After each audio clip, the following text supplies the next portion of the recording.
अस्सलाम वालेकुम दोस्तों, आप देख रहे हैं Altaf Malik YouTube official channel. आपसे रिक्वेस्ट है, जिन्होंने मेरे चैनल को सब्सक्राइब नहीं किया वो मेरे चैनल को सब्सक्राइब कर लें, बेल आइकन को प्रेस कर दें, वीडियो को लाइक भी करें, इसको ज़्यादा से ज़्यादा शेयर भी करें और अपनी राय का इजहार कमेंट्स बॉक्स में लाजमी करें। आज बहुत ही अहम समाअत थी। Lahore high court justice Tariq Salim Sheikh साहब की अदालत के अंदर, और ये समाअत थी तहरीक लब्बैक के सरबरा जनाब हाफिज साद हुसैन हिजवी साहब के हवाले से, जो हुकूमत ने उनको नाजायज़ गैर कानूनी डिटेंशन में रखा हुआ। ये बहुत ही अहम समाअत थी और हमने कल अपने व्लॉग में भी ये कहा था कि अगर कुछ मामलात हुकूमत की वो तरफ से कोशिशें की जाएंगी कि ताख़ीरी हरबे इस्तेमाल किए जाएं, तो आज वही हुआ। और आज अदालत के अंदर जो हुकूमती वकला थे और जो पुलिस ने रिपोर्टें यानी वो देनी थी, जमा वो करानी थी, पुलिस वो रिपोर्टें नहीं जमा वो करा सकी जो उन्होंने इकट्ठी की हुई थी, जो उन्होंने शवायद यानी उनकी निगाह के अंदर जो है उन्होंने वो शवायद इकट्ठे किए हुए थे। तो उन्होंने कहा जी हमारी रिपोर्ट ना मुकम्मल है। तो जज साहब ने जो है आज उनको एक दिन का टाइम और दे दिया है और इसकी कल समाअत होगी 21 सितंबर 2021 को। तो ये जो है अब डे बाय डे मेरे ख्याल में तो ये है कि फ़ैसला हो जाना चाहिए कल इसके ऊपर। और मैं इससे पहले भी अपने व्लॉग में कह चुका हूँ कि साद रिजवी साहब के लिए ये सितंबर का महीना आसानी का महीना है और उनकी रिहाई का भी महीना हो सकता है। और इंशाल्लाह हम उम्मीद वो करते हैं कल जब समाअत होगी तो देखेंगे कि भी क्या होता है। हुकूमत के पास कोई पल्ले नहीं है, उसके कोई सबूत नहीं है, ना पुलिस के पास ना एजेंसियों के पास। तो ये सूरत हाल है। हुकूमत की कोशिश यही है कि किसी न किसी तरह मामले को आगे तूल दिया जाए, इसको ताख़ीर का शिकार किया जाए। तो मैं वो समझता हूँ जो ताख़ीर होनी थी वो हो गई है। जो ताख़ीरी हरबे इस्तेमाल वो करने थे वो हुकूमत ने और उनके वकला ने वो किए हैं। अब मज़ीद इसके अंदर ताख़ीर नहीं हो सकती। तो जज साहब जो है कल अपना फ़ैसला दे सकते हैं या एक आध और पेशी जो है एक दो दिन के बाद या डे बाय डे के हवाले से है वो दे सकते हैं। और अब केस अपने मंतकी अंजाम की जानिब गामज़न है और कल का दिन इंतहाई अहम है इस वक्त।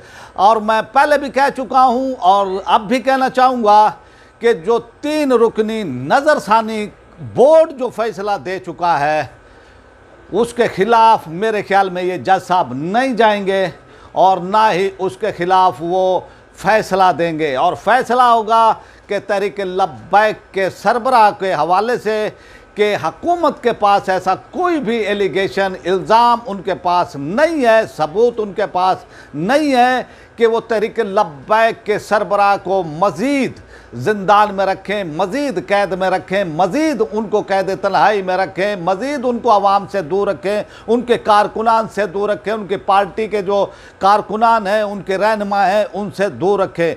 तो ये सूरत हाल है। और हुकूमत ने अपनी कोशिशें भी की हैं और कोशिशें ऐसी की हैं कि बग़ैर किसी सबूत के, बग़ैर किसी यानी वो प्रूफ के तहरीक लब्बैक के सरबराह की ज़िंदगी के आज़ादी के ये 6 महीने उन्होंने छीने हैं। 5 माह से ऊपर हो गए हैं। ये एक आज़ादी एक इंसान का बुनियादी हक है, लेकिन इस हुकूमत ने जो पाकिस्तान का आइन, पाकिस्तान का कानून आज़ादी वो देता है, आज़ादी इज़हार राय वो देता है, एहतजाज का हक देता है, लेकिन इस यानी जमहूरियत नुमा आमराना हुकूमत ने तमाम पिछली हुकूमतों के रिकॉर्ड तोड़ दिए हैं कि इस तरह से कि भाई आमराना इक़दामात, आमरीत भी जो है इनके इक़दामात से शर्मा जाए, ये सूरत हाल हो चुकी है। जमहूरियत के नाम पर पाकिस्तान के में इमरान खान की हुकूमत ने ये जुल्म किया है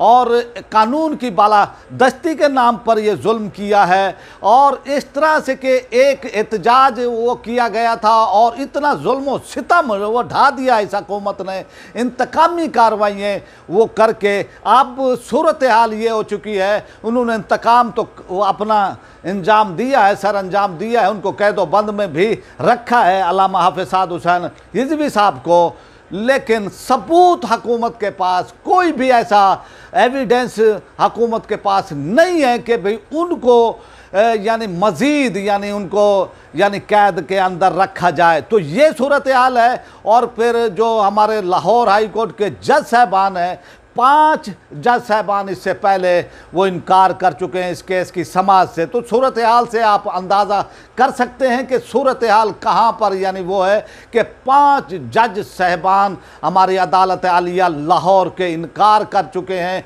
कि भाई ये समाअत हम नहीं कर सकते। माजूरी का इजहार उन्होंने किया है, लेकिन आज की ये समाअत और कल जो है रिपोर्टें अगर पुलिस मुकम्मल अपनी दे देती है, अगर उनके पास रिपोर्टें होती तो वो पहले ही दे चुके होते, 3 रुकनी बेंच के सामने ही दे चुके होते। तो सबूत हुकूमत के पास नहीं है, पंजाब हुकूमत के पास, पंजाब इंतज़ामिया के पास, पंजाब पुलिस के पास कुछ भी सबूत नहीं है। बस एक ये धौंस है, धांधली है, ज़ोर ज़बरदस्ती है जो तहरीक लब्बैक के साथ हुकूमत ने इख्तियार की है। और मैं ये समझता हूँ जमहूरी मुआशरों के अंदर इस तरह नहीं होना चाहिए कि किसी को सियासी इंतकाम का अपनी ज़ाती अना का निशाना बनाया जाए।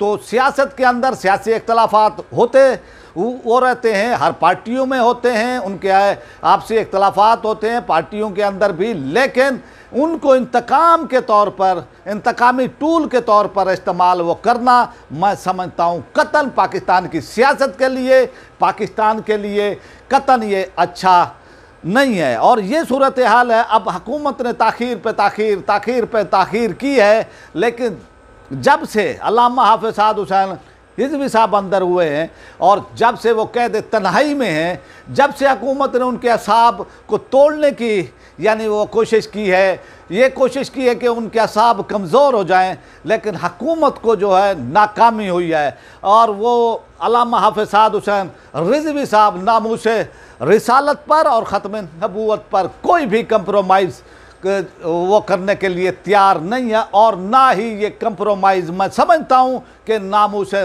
रिसालत पर किया जाए। और मामलात पर किया जा सकता है, लेकिन हजूर अलैहिस्सलातु वस्सलाम की शान का जब भी मामला आएगा, जब भी उनकी इज़्ज़त और नामूस का मामला आएगा, तो उस पर मुसलमान जो है गुनाहगार से गुनाहगार भी कोई कंप्रोमाइज़ नहीं कर सकता है। तो ये हुकूमत चाह रही थी कि भी उनको कैद तन्हाई में रख के, उन पर जो है जुल्म व सितम वो करके, उनको टार्चर का यानी निशाना वो बना के, वो ये समझते थे कि भाई ये टूट जाएंगे, इनके असाब कमज़ोर हो जाएंगे। लेकिन आपने देखा कि हज़ारों लोग अरेस्ट हुए हैं, उनको गिरफ़्तार किया गया है, वो रिहा हुए हैं, लेकिन जब भी वो जेलों से बाहर आए हैं तो उनकी सूरत हाल आप देख लें कि वो आते ही फिर वो ये कहते हैं कि ये हमारे लिए एजाज़ की बात है। तो हुकूमत को, हमारे इदारों को समझना चाहिए कि इस हवाले से कि ये मौजू ही हसास है, और कोई भी मुसलमान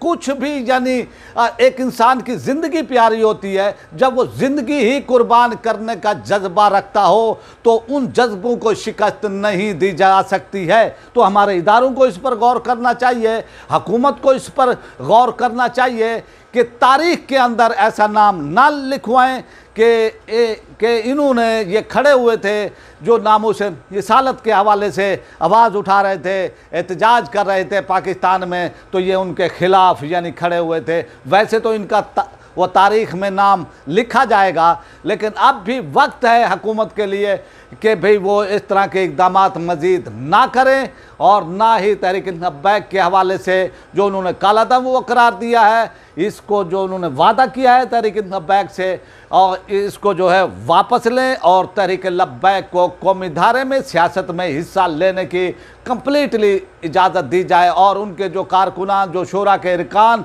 जिन पर हुकूमत दर्जनों केसेस वो बना रही है, इस तरह से उनको निशान इबरत वो बनाने की कोशिश कर रही है। लेकिन इक़्तिदार हमेशा रहने वाली चीज़ नहीं है। कोई अगर ये सोचता है कि ये इक़्तिदार की कुर्सी हमारे लिए है, हम ही इक़्तिदार में हमेशा हमेशा के लिए आए हैं, इससे पहले भी आपने देखा है कि कितने लोग आए, कितने चले गए जो ये कहते थे कि ये कुर्सी हमारी मजबूत है, आज उनका नामो निशान नहीं है। तो यही सूरत हाल हुकूमत के लिए है कि वो इतनी ज़्यादतियाँ ना करे, इतने इंतकामी कार्रवाइयों का निशाना ना बनाए कि तहरीक लब्बैक का कसूर इतना नहीं था कि जो आपने इनको निशान इबरत बनाने की कोशिश की है, और फिर आपने सब कुछ करने के बावजूद सूरत हाल आपके सामने है। आप उनके कारकुनान को नहीं वो तोड़ सके, उनके कारकुनान को खौफज़दा नहीं वो कर सके, उनके रहनुमा को, उनके लीडर को, आप उनके असाब को नहीं वो तोड़ सके। तो फिर जो होना था वो तो आप कर चुके, बाकी आपसे क्या होना है। तो यही है, और ना ही कोई मुसलमान हजूर अलैहिस्सलातु वस्सलाम की नामोस पर जो है कंप्रोमाइज़ कर सकता है, चाहे उसकी जान ही क्यों ना चली जाए। तो इस सूरत हाल में हुकूमत का फ़र्ज़ बनता है जो उन्होंने मुहद्दे किए हैं तहरीक लब्बैक से, उनको पूरा करे, और मामलात को जो ये टेंशन की ये फ़ज़ा है, और जो यानी इस वक्त की हालात की यानी वो है, क्योंकि कारकुनान में इस वक्त लावा यानी है वो पक रहा है, और वो कभी भी फट सकता है, फिर एहतजाज हो सकता है। तो इसलिए मैं यही कहूँगा कि मामलात को समेटना चाहिए, और तहरीक लब्बैक पर से कालादम का टैग भी हटाना चाहिए, और इसी तरह जो उनके रहनुमाओं पर केसेस हैं जो 4th शेड्यूल में वो डाले हुए हैं, उनको भी जो है यानी वापस लिया जाना चाहिए, और तहरीक लब्बैक के सरबरा अल्लामा हाफ़िज़ साद हुसैन रिज़वी साहब को भी रिहा करना चाहिए। अगर हुकूमत ये नहीं करती है तो फिर अदालत ने तो फ़ैसला अपना देना है, अदालत ने अपना फ़ैसला करना है, और जज साहब जो है मैं ये समझता हूँ कि वो 3 रुकनी बेंच के ख़िलाफ़ नहीं जा सकते। उनका एक क्लियर फ़ैसला है, एक जज 3 रुकनी बेंच के ख़िलाफ़ नहीं जा सकते। आखिरकार उन्होंने ये फ़ैसला करना है कि तहरीक लब्बैक के सरबराह के हवाले से ये फ़ैसला कल भी आ सकता है, या इस सितंबर के महीने के अंदर अंदर ये फ़ैसला आ सकता है। रिपोर्टें पुलिस के पास, एजेंसियों के पास, किसी के पास भी नहीं है, और लोग भी वो समझते हैं, लोग भी जानते हैं। आज दौर डिजिटल मीडिया का दौर है, सोशल मीडिया का दौर है, सब लोग बाखबर हैं और एक एक उस पर निगाह रखे हुए हैं हुकूमत की। तो देखते हैं इंशाअल्लाह वो कल का सूरज जो वो तलू होगा वो अल्लामा हाफ़िज़ साद हुसैन रिज़वी साहब की रिहाई के हवाले से अदालत का फ़ैसला हो सकता है। तो या फिर ये वो केस 1-2 वो पेशी हैं, तो ये तो फिर हमें कल ही इसका वो चलेगा वो पता। अब आपसे चाहते हैं इजाज़त, और आपसे फिर वही हमारी रिक्वेस्ट है कि जिन्होंने हमारे चैनल को सब्सक्राइब नहीं किया है वो हमारे चैनल को सब्सक्राइब कर लें, बेल आइकन को प्रेस कर दें, वीडियो को लाइक भी करें, इसको ज़्यादा से ज़्यादा शेयर भी करें, और कमेंट्स बॉक्स में लाजमी वो कमेंट्स किया करें ताकि हमें आपका फीडबैक मिलता रहे। पाकिस्तान